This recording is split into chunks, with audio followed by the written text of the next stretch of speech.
Mais très malheureusement, bien entendu, Bassekou, on vient avec vous pour parler cette fois-ci d'enrichissement illicite. La CRIEF qui ordonne la saisie des biens immobiliers de l'ancien président de la Cour constitutionnelle. Bien, il s'agit en réalité d'une ordonnance qui a été rendue le 6 avril dernier, faisant l'objet d'un recours devant la Chambre de contrôle d'instruction de la Cour de répression des infractions économiques et financières CRIEF. Et c'est au cours donc de l'audience de ce jeudi 27 avril 2023 que la Chambre a finalement ordonné, selon ce qu'on apprend, la saisie conservatoire de plusieurs biens appartenant à l'ancien président de la Cour constitutionnelle, Mohamed Lamine Fofana. Donc c'est bien, on apprend, concerne essentiellement Mohamed Lamine Bangoura, pardon. Ces biens concernent 3 immeubles dont 2 se trouvent à Nongo ici, de plusieurs étages, et puis un autre du côté de Lambagny construit à plusieurs milliards de francs guinéens. On ne connaît pas exactement combien coûtent ces immeubles-là, mais ce qu'on apprend, c'est qu'il est donc en détention préventive à la maison centrale depuis un peu. À Dakar aussi, non? Il aurait des biens immobiliers à Dakar. Voilà, je ne dispose pas suffisamment d'informations autour de ça, mais ce qu'on sait, c'est qu'il a des immeubles, il a plusieurs biens à Conakry ici.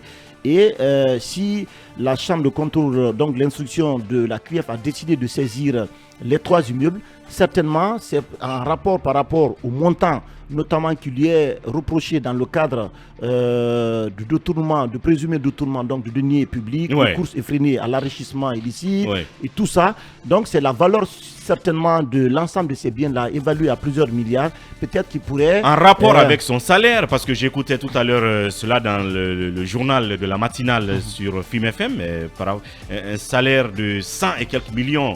Donc, n'est-ce pas, qu'il prenait en tant que président de la Cour constitutionnelle et qui, par après, se retrouve avec des biens immobiliers qui peuvent équivaloir à combien? À plusieurs milliards de francs guinéens. Je crois qu'à Dakar, c'est 2 bâtiments et à Conakry, ici, un immeuble qui vaut quelque chose de 5 milliards, si je ne me trompe sur les chiffres. En tout cas, c'est quand même curieux. Voilà. C'est quand même curieux que le président d'une institution, on connaît un peu, on connaît le travail de cette Cour constitutionnelle dans plusieurs pays. Et bien que ce soit le président de cette Cour aujourd'hui qui soit cité dans une affaire de présumé détournement de fonds publics, de corruption, de courses effrénées à l'enrichissement illicite. Mais vous savez, on n'est pas étonné sur Alpha Condé. On a vu vraiment ce qui s'est réellement passé ici. Plusieurs cadres de l'administration ici, là, se sont enrichis de façon illicite. Et dans la même foulée, c'est qu'on apprend aussi que le DAF aussi de la Cour constitutionnelle, vous savez, on avait retrouvé un peu plus de 10 milliards aussi sur son compte. Voilà, sur son compte. Donc c'est quand même curieux de comprendre que des cadres qui sont payés à moins de 15 millions de francs guinéens, eh bien, puissent avoir... Non, mais lui, c'est 100 millions quand même, oui, bon, de salaire, 100 et quelques millions. En réalité, ce par mois. Ce n'est pas... Je veux dire, est-ce qu'on ne peut pas se contenter de ça et faire sa vie? C'est pour cette raison, pour cette raison il faut saluer la naissance, la création de la CRIEF et l'encourager à travailler en respectant toutes les procédures en la matière pour essayer de retourner à la Guinée l'argent qui a été volé, l'argent qui a été siphonné par des cadres qui se sont enrichis de façon illicite. C'est encore une fois qu'il faut aller sur des dossiers là où la CRIEF détient suffisamment d'éléments concrets, parce qu'il y a des rapports qui ont été dressés par des organismes de contrôle. Je pense que sur la base de ces rapports-là, il y a la possibilité d'aller donc en justice, d'ester en justice plusieurs cadres contre qui il y a donc des soupçons de détournement de fonds publics. Bassekou. Ibrahim Konsouma, on peut dire que c'est une grosse prise. Oui, mais vous savez, tout ce qui arrive là, c'est pas étonnant, puisqu'à un moment donné, nous, les journalistes, avons prédit cela, on avait dénoncé ces malversations, mais très malheureusement, à l'époque, le président Alpha Condé ne nous écoutait pas. D'ailleurs, il allait jusqu'à dire parfois que des journalistes inventent. Mais c'est pas étonnant. Moi, tout ce qui se passe là, je suis content que ça se passe au vivant du président Alpha Condé. Parce que s'il nous avait écouté, tout cela avait été dénoncé, ça veut dire que pratiquement il est devant le faire accompli. Mais pire, il ne serait pas à Istanbul. Oui, pire que ça. Il y a des gens dans ce pays qui étaient prêts à accompagner Alpha Condé, même dans son cercueil. Vous voyez, des gens qui ont tel... Je ne suis pas en train d'accuser monsieur Bangoura. Mais nous savons combien de fois les gens se sont battus pour descendre quelque salle de la Cour constitutionnelle. Pour quelle raison? On voit maintenant ce qui se passe. Parce que quand on vous dit que le DAF a plus de 10 milliards sur son compte, le compte de ses enfants, et que le président, en un temps record, a tel, tout cela reste à prouver. Parce que nous demandons seulement à la CRIEF de faire de sorte que le dossier ne soit pas léger. Si vous parlez de détournement de deniers publics, il faut quand même avoir des preuves. Et ces messieurs doivent aussi, pourquoi pas, prouver, pourquoi pas, tout ce qu'ils ont en termes de biens. Mais toujours à la CRIEF, on parle du cas de M. Lamine Bangoura. Mais vous avez vu le cas, par exemple, d'Oye. Donc, si on est passé à la phase de saisie, ça veut dire qu'il n'a pas pu prouver la propriété, n'est-ce pas, sa propriété, n'est-ce pas, sur ses biens immobiliers. Et combien de temps il a passé président à cette course? 4 ans, 5 ans, 6 ans pour avoir ses tout biens. Cet argent, toute cette fortune. Voilà aussi la réalité. Mais voilà, c'est quand même, ça fait mal à la tête. Hein, pendant qu'il y a des femmes qui accouchaient à même le sol, des centres de santé qui n'avaient pas de médicaments, le pays qui n'a pas de route. Mais une personne qui est même plus riche qu'un département ministériel, ou pourquoi pas, plus que toute une préfecture.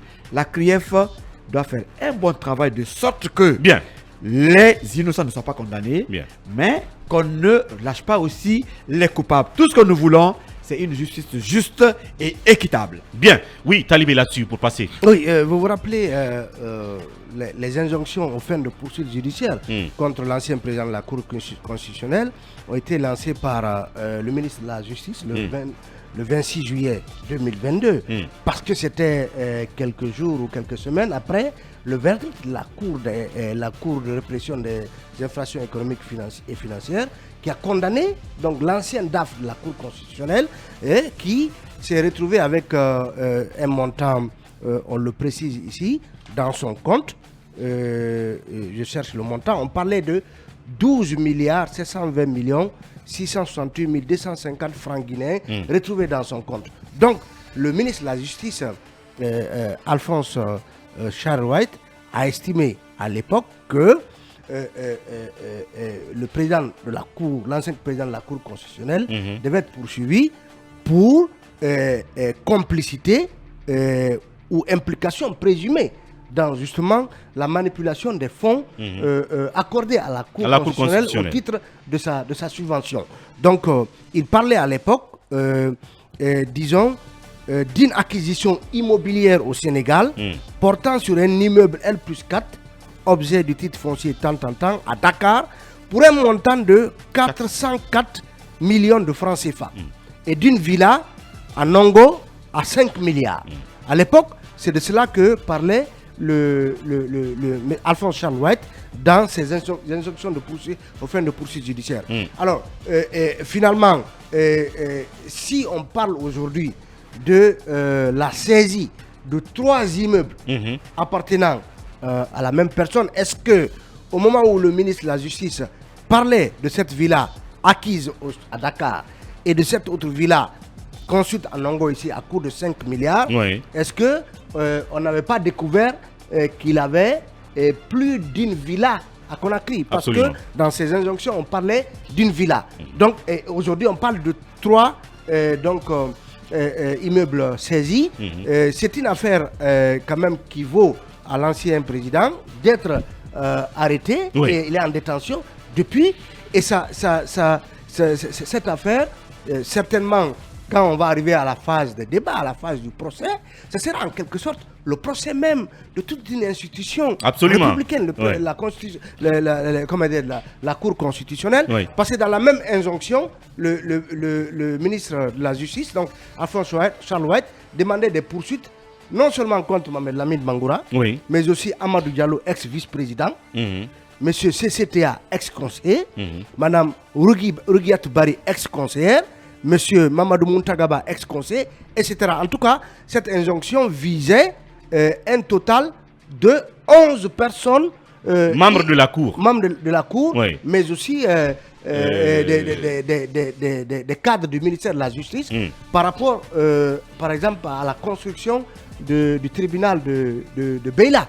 Donc, c'est tout un dossier et ça veut dire qu'aujourd'hui, on est tenté de comprendre que dans un premier temps, on décide d'une saisie de ces biens immobiliers, on a même expliqué qu'il y avait une demande de mise en liberté qui a été acceptée par la chambre de l'instruction, mais on apprend, vous apprenez hier dans le film soir que des informations faisaient état d'un appel de la part du procureur pour s'opposer donc à cette mise en liberté. Oui. Akoumba Diallo, vite fait là-dessus. Moi, comme Lincoln, j'ai apprécié la création de la CRIEF. Oui.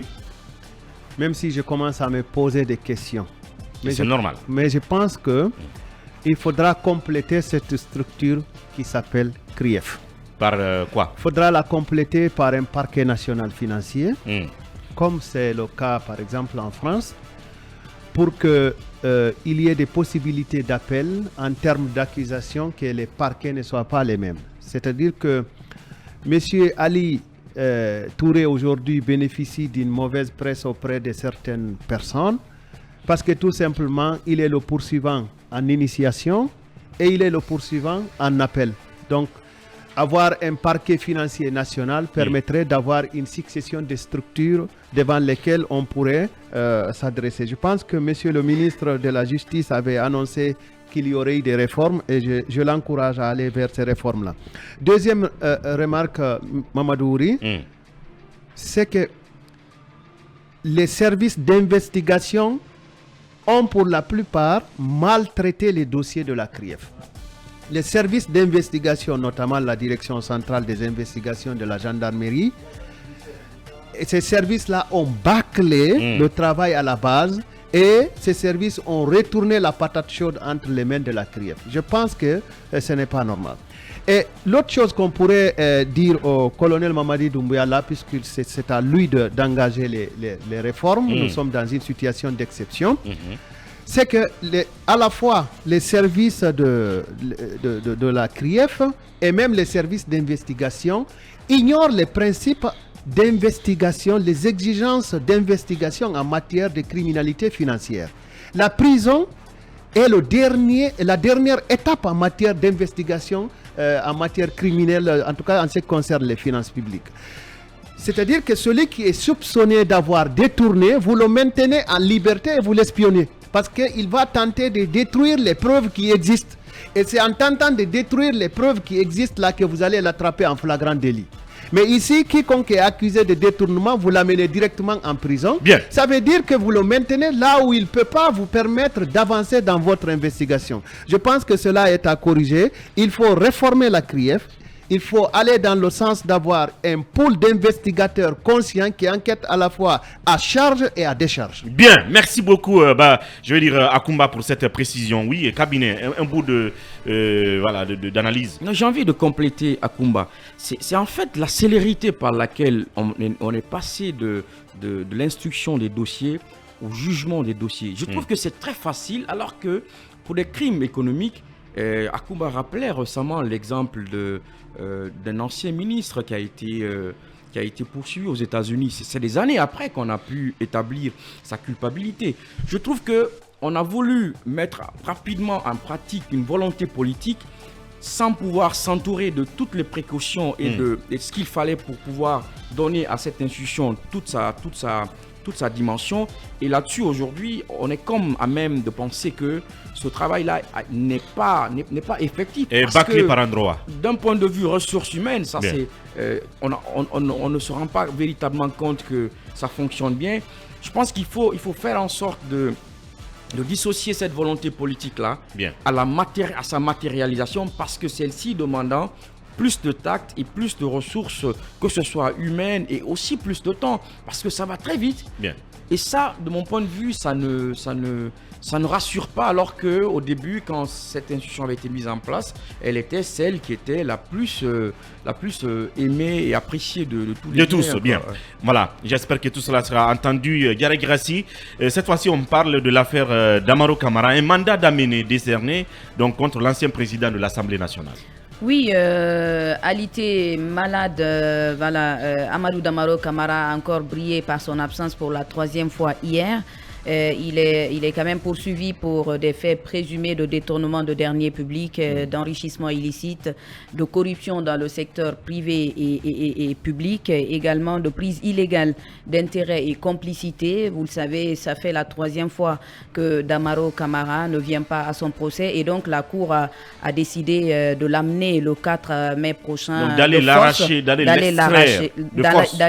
l'extraire de force pour l'amener devant la Cour pour qu'il soit entendu sur les faits à lui reprocher. Mais en tout cas, hier, il y a eu un incident puisque le ministère public s'est opposé à cette décision et finalement, il y a eu une suspension de l'audience pour 15 minutes et pendant ce temps, Mamadi Lazare Boré qui donc dirigeait, qui devait quand même diriger l'audience a quand même boycotté l'audience et finalement, c'est Ali Touré, le procureur spécial qui est venu à la rescousse pour pouvoir présenter des excuses et rassurer en tout cas qu'il va dans un bref délai faire en sorte que Amadou Damaro Camara vienne à la Cour pour justement être entendu sur les faits à lui reprocher. Mais en tout cas, là-dessus, il y a quand même une division entre les parquetiers puisqu'il y a quand même des parquetiers qui estiment que c'était pas la décision prise par la Cour n'était pas la bonne et qu'il ne fallait pas l'arracher de force pour l'amener devant la Cour puisque c'est un cas de maladie. Mais en tout cas, voilà, ça ne va pas dans ce sens. Mais après, les parquetiers seront dans l'obligation, en tout cas, d'appliquer la décision de la Cour et tout porte à croire que le 4 mai prochain, Amadou Damaro Camara pourrait être amené devant cette Cour de force. Oui, même si cela est de droit, mais est-ce que c'est nécessaire, oui ou non, Akoumba? Je pense qu'on est en train d'en rajouter à la comédie. Je pense qu'il faut d'abord traiter M. Amadou Damaro Camara, lui permettre de retrouver sa santé et toutes ses facultés et pour pouvoir l'amener à se présenter à un jugement libre et de manière consciente.